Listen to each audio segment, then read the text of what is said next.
Welcome to the American Institute of Healthcare Professionals and our video on what is crisis. And this video is a very introductory video, which is just going to define crisis, some theories about it, as well as some models that are correlated with it. Future videos, which we will do, will look more at crisis intervention itself and other modes of helping individuals in crisis. So crisis can be many things. People can face crisis when obstacles in life seem to be so insurmountable that it leads to despair. It can be when a traumatic event occurs and usurps a person's life. It can be a situation where one falls into anxiety, fear, shock, and distress. It can be when one loses what we refer to as psychological equilibrium and emotional stability. Instead, instability and disequilibrium is the result. People face crisis when they also enter into an acute emotional situation, when their external sources are no longer, or at least temporarily, no longer able to cope or deal with it. According to James, one of the textbooks that we utilize, is that crisis is the perception or experiencing of an event or situation as intolerable difficulty that exceeds the person's current resources and coping mechanisms.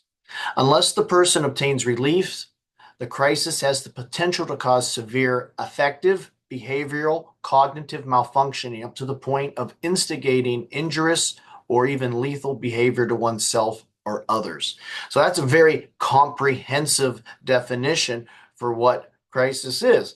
So in general, crisis causes imbalance within ourselves at our affective level, our cognitive level, and our behavioral level.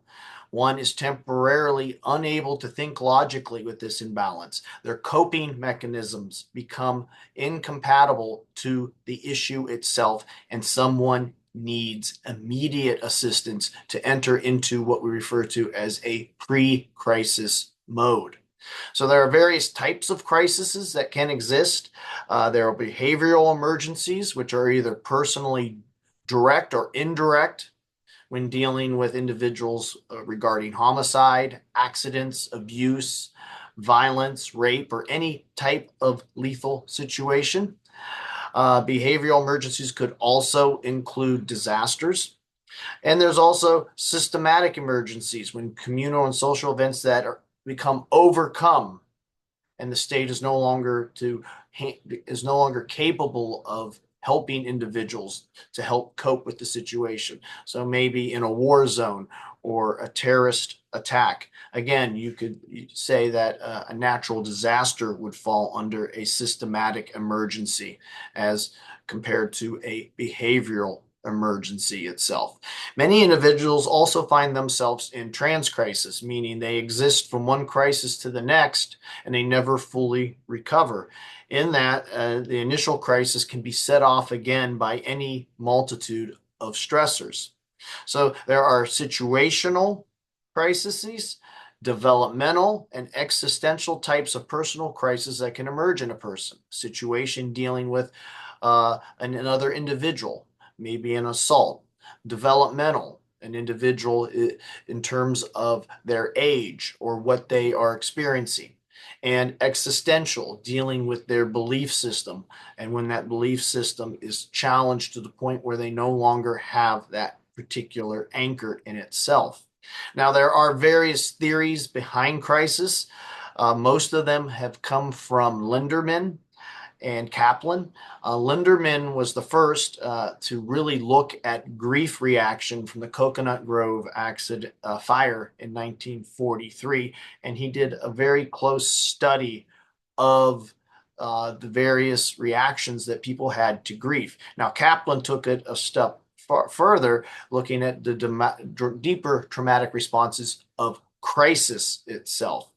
Now, we seem to have more crisis than usual, especially with mental health, and that's mainly due to the issue after 1963, where the Community Mental Health Care Act was proposed. And in 1963, this closed many asylums and left local areas the responsibility of dealing with individuals in mental health crisis.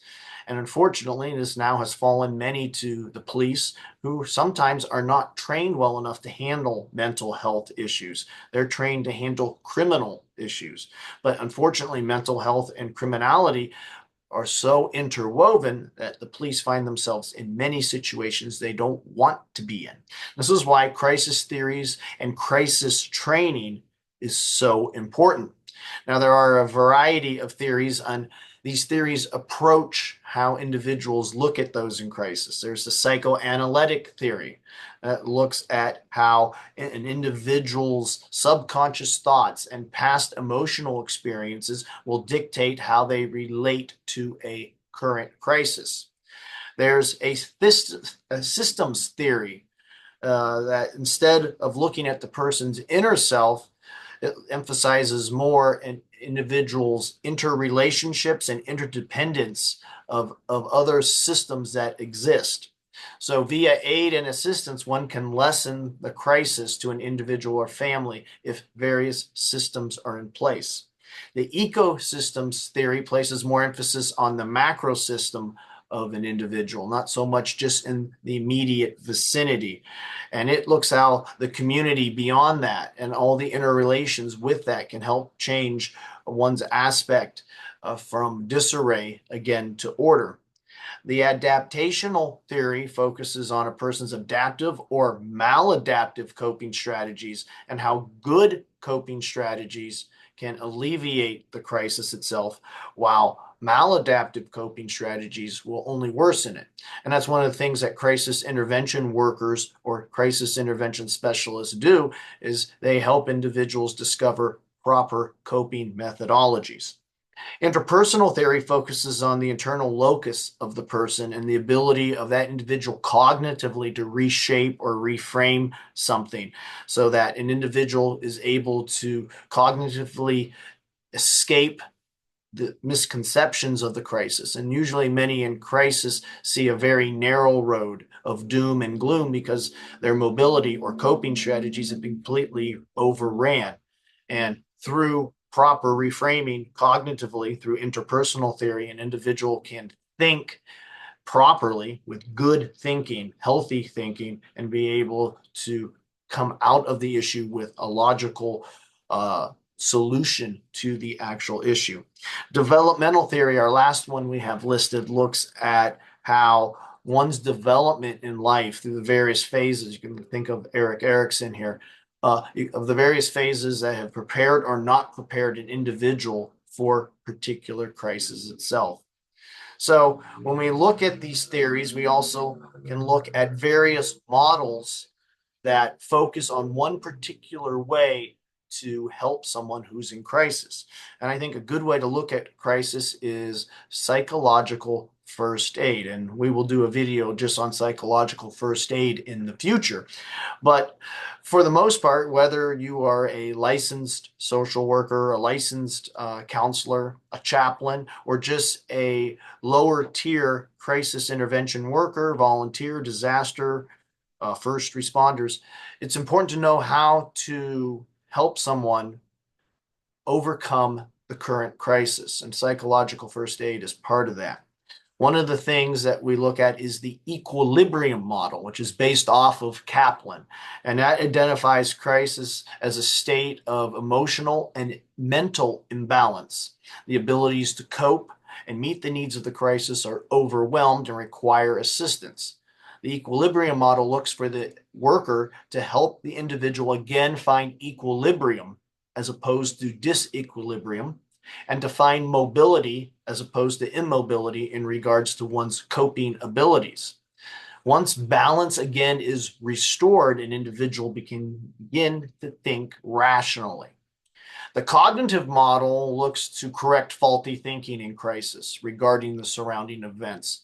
Remember, usually the crisis itself can be very bad, but it's one's perception of the crisis which is the bigger problem. So if we can cognitively, CBT, cognitive behavioral therapy, help an individual become aware of faulty thinking and instill healthy thinking, we can change their views or beliefs about the situation and help them come out of the crisis mode and into a mode where things can start to be fixed beyond that acute crisis. Psychosocial model states that individuals are a product of their genes, social influences, and social environment. So when a crisis arrives, professionals look to identify internal behaviors as well as external factors that are preventing the individual from utilizing resources to come out of the particular crisis. So within the last two slides, there's a few theories behind crisis, as well as some models of which crisis intervention workers and specialists use to help an individual come out. Now, in the future, there are going to be crisis intervention videos that I present that give more detail, step-by-step procedure. This is just merely an introduction of what crisis is. We at AIHCP offer a crisis intervention specialist certification for qualified professionals, those in chaplaincy, social work, counseling, any human service type field, as well as those in healthcare, and as well as those who are first responders, disaster relief. The link is below. Our phone number is 330-652-7776, and our email is info@aihcp.org. The source we used today was from James, Crisis Intervention Strategies, and that's one that we'll be using for a multitude of these videos. It's a very good text. I'd like to thank you for listening today, but I also want to remind you to remember to like and to subscribe to our channel if you like this type of content and would like to see more of it. I'd like to thank you for listening and have a good day.